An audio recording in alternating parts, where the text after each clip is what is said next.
ಜೀವನದೊಳಗೆ ನೀವು ಹೇಗಿರಬೇಕು, ಹೇಗಿದ್ದರೆ ನೀವು ಮಾಡಿದಂತಹ ಎಲ್ಲ ಕಾರ್ಯಗಳಿಗೆ ಪರಿಪೂರ್ಣವಾದ ಫಲ ಸಿಗತ್ತೆ ಅಂತ. ಎಲ್ಲ ಶಬ್ದಗಳ ಅರ್ಥ ನಾನು ಹೇಳೋದಿಲ್ಲ, ಸುಮ್ಮನೆ ಕೆಲವು.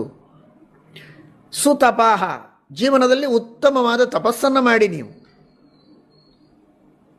ನೀವು ಮಾಡುವ ಎಲ್ಲ ಕರ್ಮಗಳ ಹಿಂದೆ ತಪಸ್ಸಿರಲಿ. ತಪೋ ಮೂಲ ನಿಮ್ಮ ಎಲ್ಲ ಕಾರ್ಯಗಳು.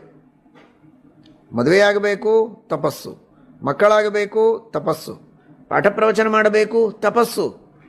ಆ ತಪಸ್ಸಿನಿಂದ, ಪುಣ್ಯದಿಂದ ನೀವು ಯಾವುದೇ ಕರ್ಮಗಳನ್ನು ಮಾಡಿದರೆ ಅದು ಫಲಪ್ರದವಾಗ್ತದೆ, ವೀರ್ಯಪ್ರದವಾಗ್ತದೆ. ಉತ್ತಮವಾದಂತಹ ಶ್ರೇಷ್ಠ ಧಾರ್ಮಿಕರಾದ ಮಕ್ಕಳು ಹುಟ್ಟುತ್ತಾರೆ. ಪಾಠ ಪ್ರವಚನ ಮಾಡಿದರೆ ಉತ್ತಮ ಜ್ಞಾನವನ್ನು ನೀಡುತ್ತದೆ, ಮೋಕ್ಷ ಸಾಧನವಾದ ಜ್ಞಾನ ನಿಮಗೆ ಲಭಿಸುವಂತೆ ಮಾಡುತ್ತದೆ. ಆ ಹಿಂದೆ ತಪಸ್ಸು ಬೇಕು. ತಪಸ್ಸನ್ನು